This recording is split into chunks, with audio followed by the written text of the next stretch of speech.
அனைவருக்கும் வணக்கம்.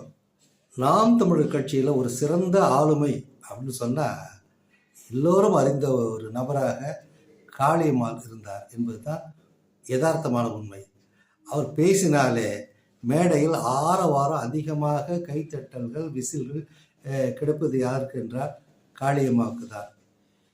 இதை மனதில் கொண்டுதான் கொஞ்சம் எரிச்சல் அடைந்த சீமான் மறைமுகமாக அந்த ஃபோனில் திட்டுந்து பிசுறு அப்புறம் கொச்சை வார்த்தை பேசுனதெல்லாம் இதற்காகத்தான். ஏன்னா தன்னை விட கைத்தட்டல் அதிகமாக வாங்கிடுறாரு, விசில்லாம் அதிகமாக வாங்கிடுறாரு அப்படிங்கிற ஒரு உள்நோக்கம்தான் இதுக்கு காரணமாக இருந்ததாக நான் கருதுகிறேன்.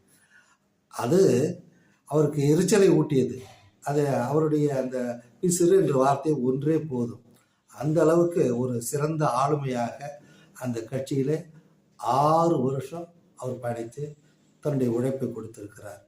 அது எல்லோரும் பாராட்டி கொண்டே இருந்தார்கள். இந்த பெண்ணு ரொம்ப நல்லா பேசுது, செயல்பாட்டில் நல்லா இருக்குது அப்படிங்கிற ஒரு உண்மையை, அதுவும் எளிமையான ஒரு குடும்பத்திலேருந்து வந்து அந்த மீனவ சமுதாயத்திலேருந்து வந்து நல்ல பணியாற்றுறாங்க அப்படிங்கிற ஒரு சிறப்பான ஒரு செய்தியாகத்தான் இருந்தது.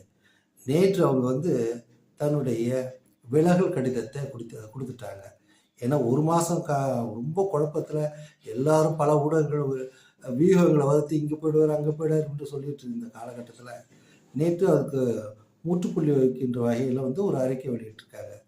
அதில் வந்து யாரையும் குறை சொல்லாமல், யாரையும் கஷ்டப்படுத்தாமல், என்ன காரணத்துக்காக நான் வெளியில் வந்தேன் அப்படி என்பதையும் சொல்லாமல் அவர் அந்த விலகல் கடிதத்தை கொடுத்திருக்கிறார். அந்த விலகல் கடிதத்தில் கடைசியில் பார்த்தீங்கன்னா தமிழர்களுக்காக உழைப்பேன் என்று சொன்னவர் கடைசி வார்த்தை நாம் தமிழர் என்று குறிப்பிடுகிறார். நன்றி வணக்கம் நாம் தமிழர் அப்படின்னு முடிச்சிருக்காருங்க. இதை வைத்து பார்க்கின்ற பொழுது அவருடைய நாம் தமிழர் கொள்கை கோட்பாட்டில் அவர் உறுதியாக இருக்கிறாருன்னு தெரியுது.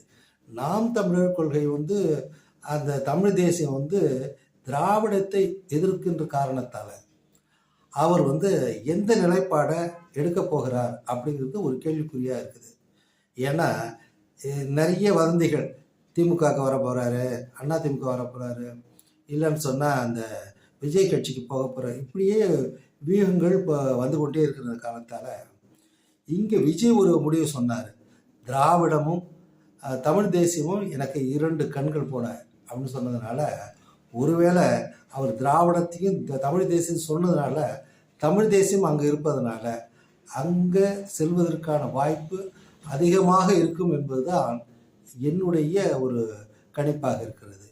இல்லை என்றால் இன்னொன்று அவர் செய்ய இருப்பதாக நான் நினைக்கிறேன்.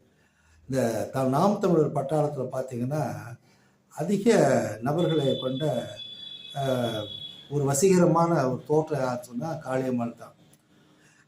ஏன் இவர் வந்து அந்த இளைஞர்களை ஒன்று திரட்டி நாமே ஒரு கட்சியை ஆரம்பிச்சிடலாம், தமிழ் தேசியத்தை வேறு பேரில் அப்படிங்கிற ஒரு சிந்தனை ஏன் அவருக்கு வரக்கூடாது என்பதுதான் என்னுடைய சிந்தனையாக இருக்கிறது. நீங்கள் கொஞ்சம் சிந்தித்து பாருங்கள், ஏன் இப்படி நடக்கக்கூடாது? ஏன்னா அங்கே போனாக்க திராவிடத்தை நம்ம எதிர்க்கணும், இங்கே வந்தாலும் திராவிடத்தை எதிர்க்கணும். அங்கே வந்து 2 கண்கள்ங்கிறார் விஜய். இது வந்து முற்றிலுமாக தமிழ் தேசியமாக சிறப்பாக அமைய நாமளே ஒரு புதுசாக ஆரம்பித்தான்னா அப்படிங்கிற ஒரு சிந்தனை அவருக்கு வந்தால் கூட ஆச்சரியப்படுறதுக்கு இல்லைங்கிறது தான் என்னுடைய கருத்தாக இருக்கிறது. நன்றி வணக்கம்.